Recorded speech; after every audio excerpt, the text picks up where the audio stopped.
Welcome back to Movie Recaps. Today I will show you a 2021 comedy film, titled Spoiled Brats. Spoilers ahead. Watch out and take care. Francis Bartek is a Polish descent millionaire that came to France and worked his way up in the construction business. Now living in Monaco, he has two sons, Philippe and Alexander, plus a daughter, Stella. None of them work, they live off daddy's money and are incredibly spoiled. Alexander keeps skipping class to sleep with women of all ages, Stella spends all day shopping, and Philippe keeps coming up with bad ideas for projects and dropping company chores his dad gives him in exchange for partying. All of them are terribly rude to servants and workers as well. One morning, Philippe comes to Francis' office with a very dumb idea, hiring people to break in your shoes before you wear them. Francis, who can't bring himself to scold his kids in any way since their mother died, says he'll think about it, but his associate and close friend Ferruccio points out how ridiculous the idea is. Philippe leaves after Francis gives him a package to deliver for the company, and Ferruccio scolds him for not being stricter with his family. The excuse of their mother's death isn't enough anymore. 15 years have passed and they're adults now. Meanwhile, at the Bartek mansion, Stella's birthday party has already started. Her lazy Argentine boyfriend, Juan Carlos, tells his audience stories of his land while continuously declaring his love for Stella while she gets more and more irritated by the lack of juice. She goes to the kitchen to yell at the service and is interrupted by Matthias, an old acquaintance of hers who is working with the catering service and doesn't hesitate to point out she's only happy to see him because he'll be working for her all night. Francis spends some time in his home office before joining the party, talking to a portrait of his wife while wondering where he went wrong and getting offended when his housekeeper, Marguerite, tells him he's depressed.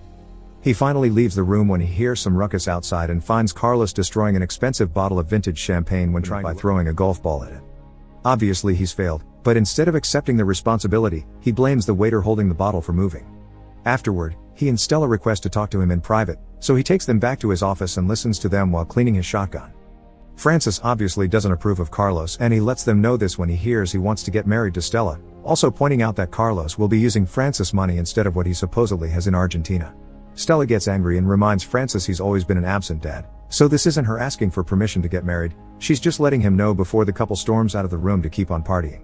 While Stella announces her engagement to the entire party, making her best friend upset, Francis receives a call from Ferruccio telling him that as he suspected, Philippe never did the chores they asked him to, he went to a party instead, as confirmed by a video he's posted on social media. At that moment, the principal of Alexander's school arrives at the house ready to kill Alexander not only for classes but also for sleeping with his wife. Alexander appears on top of the stairs then with both of the principal's daughters by his side because he's also been sleeping with them. The principal tells Francis he regrets accepting Alexander at his school as a favor after he was turned down by everyone else before chasing Alexander through the house. Seeing all his children getting in trouble like this together is the last hit to Francis' stress and his body finally gives in, causing him a heart attack. Francis wakes up later in the hospital with Ferruccio sitting by his side.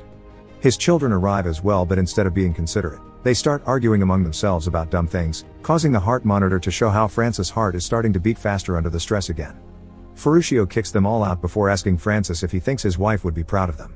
Later, the three siblings arrive at the house, desperate to find their father after discovering their credit cards and cell phones have been blocked and there isn't Wi-Fi in the house either. At that moment, a group of policemen arrive as well and start surrounding the house and taking their cars, claiming they have a search warrant. Francis shows up then with his shotgun in hand and tells his children to follow him so they can sneak out of the house, and when they reach the road, he makes a random driver stop by threatening him with his weapon, and the family takes his car to leave the area. As soon as they are out of sight however, Ferruccio appears next to the driver and pays him for his service. While driving to Marseille where they'll be safe, Francis explains the company is in trouble after some funds have been misappropriated, so their accounts have been frozen and now they're wanted by the law for fraud. The most likely suspect is Ferruccio, who disappeared the previous day. Francis doesn't want them to talk to anyone about this until it's solved, so he takes their cell phones and throws them on the street, which also helps them not to get tracked. When they arrive at Marseille, the siblings are horrified by the humble life it wants to work. Stella borrows a phone from a random man on the streets and against her father's wishes, she calls Carlos to tell him she's on vacation with her family, consuming all of the man's phone minutes.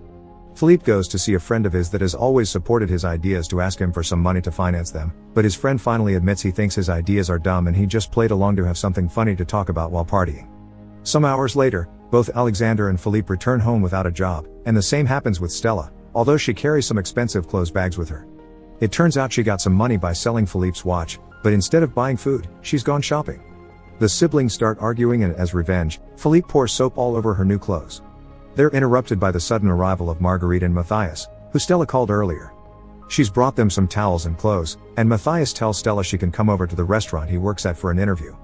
Marguerite also tries to give them some of her savings, but Frances turns the offer down and tells her to go after making sure she won't tell anyone about this. The next day, Stella goes to the restaurant and is accepted as a waitress on trial. She has some trouble balancing the tray and drops things without meaning to, but she accepts to wash dishes and help gut the fish without complaining much. The clients drive her crazy though, and it takes her a while to learn which table is which and to take orders from multiple people in seconds.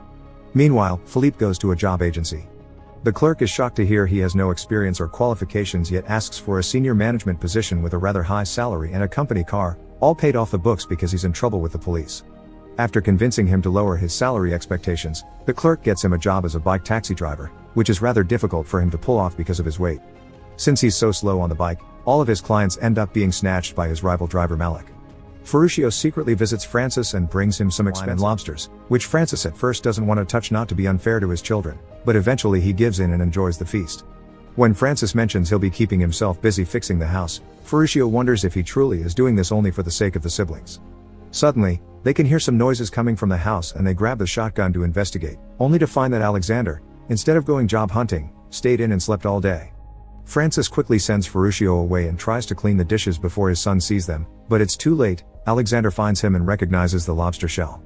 Thinking quickly of an excuse, Francis tells him he's fished the lobster and Alexander believes it, saying nature always provides.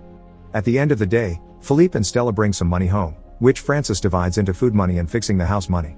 When they hear the only thing Alexander did all day was to make a hammock and sleep, angry and don't share dinner with him. Alexander tells them he doesn't need them and goes to search for acorns, apples, berries, and other fruits from the bushes and trees around the house, but all the things he eats only end up making him sick later. The next day, Francis tells Alexander he can earn it helping him fix the house. He wonders why Francis never sold it, considering they did for this, but Francis only replies it has sentimental value. At the restaurant, Stella argues with a client after the man is incredibly rude to her because his dish was missing an ingredient. She's rather upset when she goes to the kitchen to ask for it and thinks of quitting, but Matthias points out this is how she's always treated waiters, so she shouldn't be surprised to get the same treatment in return now. Stella learns to open her eyes to reality and decides to stay and be humble, so Matthias rewards her by showing her what they do to rude customers. The cooks spit on their food. Afterward, Stella starts working extra hard, cleaning and washing dishes as needed. In the evening, after dinner, the siblings start arguing about who will wash the dishes, and Philippe accidentally mentions Stella used to be anorexic. Francis is shocked by this news and wonders why she didn't come to him for help, so the siblings point out he's always been an absent father and mention all the things he missed because he had been busy working. Stella used to make herself throw up for a whole year until she lost 10 kilos. Alexander spent a night in jail when the police found him with some pot, and when Philippe spent 2 weeks in the hospital with peritonitis. His dad never visited because he was in Japan and wouldn't cancel his business trip. But they know their mother wouldn't have hesitated to fly over. Feeling like he's being put on trial, Francis leaves the room while can't be blamed for all their problems. The following day, Philippe finally gets tired of Malik constantly stealing his clients and confronts him for it. At first, they start arguing and it looks like they could end up in a fistfight as well, but they suddenly discover their mutual love for collector trainers and become friends. Meanwhile, at the house, Alexander fixes the plumbing, which impresses Francis. When he asks how he knows anything about this, Alexander confesses that in high school, he and his friends diverted the waste pipe into the principal's shower, and for that, he spent 2 months studying plumbing tutorials. Back in Monaco, Carlos is sleeping with Stella's best friend, who tells him about the rumors of the family's money problems and the person behind them. Carlos finds this very suspicious because he saw Ferruccio at the country club 2 days ago, so he decides to investigate. Later in the day, Francis apologizes for the father he's been, explaining how hard it had been for him to suddenly become father and mother at the same time, and that they had only hidden their mother's illness from them to protect them. The siblings think their father believes them to be spoiled and dumb, but Francis promises he's proud of them now. Then they spend a lovely evening together under the stars, sharing a drink and old stories from their youth. The family starts getting used to this new life together, doing chores and fixing the house while enjoying each other's company. Stella becomes close friends with his co-workers at the restaurant, and Malik teaches Philippe some tips for being a better bike taxi driver while they start working together to make some money off Malik's trainer collection. Ferruccio calls Francis and ends the charade because Carlos has been snooping around, but it's too late. He shows up at the house a few hours later, revealing he's learned of Francis' lie while following Ferruccio around. Francis offers to pay him any amount of money he asks for in exchange for Carlos leaving them alone, but he turns the offer down, claiming he wants to help. When the siblings arrive, Carlos tells them he's sold his properties in Argentina to pay the family's debts, so now they have access to their accounts and the mansion again. Not wanting his children to find out he lied to teach them a lesson, Francis plays along with Carlos' act and accepts to return to Monaco. When they make their way back to their house, Carlos points out now they can get married, and Stella accepts to kiss him, but she's more hesitant this time around. The next day, during breakfast, Francis tells Marguerite how guilty he feels and how worried he is about Stella marrying such a bad man like Carlos, and Marguerite encourages him to confess. He discusses the matter later with Ferruccio. His friend thinks the same, so Francis accepts his fate and decides to talk to his children. Carlos knows Francis may open his mouth at any moment, so he takes Stella with him to get eloped. Stella isn't very happy with the idea, but Carlos promises her they can have a proper party and celebration later. As they enter the city hall, Francis calls Stella, but it's Carlos that takes her phone and picks up the call, pretending he's having a nice chat, and Francis angry yelling. He hangs up on him and tells Stella her father approves of their union while Francis grabs his sons and takes them with him to stop the wedding. The one officiating the wedding is the deputy mayor, who is mute, so things are going rather slowly. When the ceremony finally starts, Stella discovers Carlos' real name is Kevin Lepoutre. He tells her some excuse about his father being a refugee needing to change actors. Stella slaps Carlos for what he did, then she leaves the room together with her siblings, none of them wanting to talk to their father ever again. 9 months later, Francis hasn't heard from his kids except for the monthly check they send him for living in his childhood home, but he's never cashed any of them and saves them in a glass bowl. After a business meeting with some clients, Ferruccio pretends to make a mistake while driving and takes a different road, which turns out it takes them to Francis' old house. There are also flowers in the trunk for him to give Stella, since it's her birthday. In the house, the siblings are all doing very well. Philippe and Malik are making money selling trainers, Alexander works as a plumber, and Stella and Matthias are opening their own restaurant together. Their mood drops. Francis enters the house, and he notices how awkward things quickly get, so he just gives Stella the flowers and expresses his regret one last time before leaving.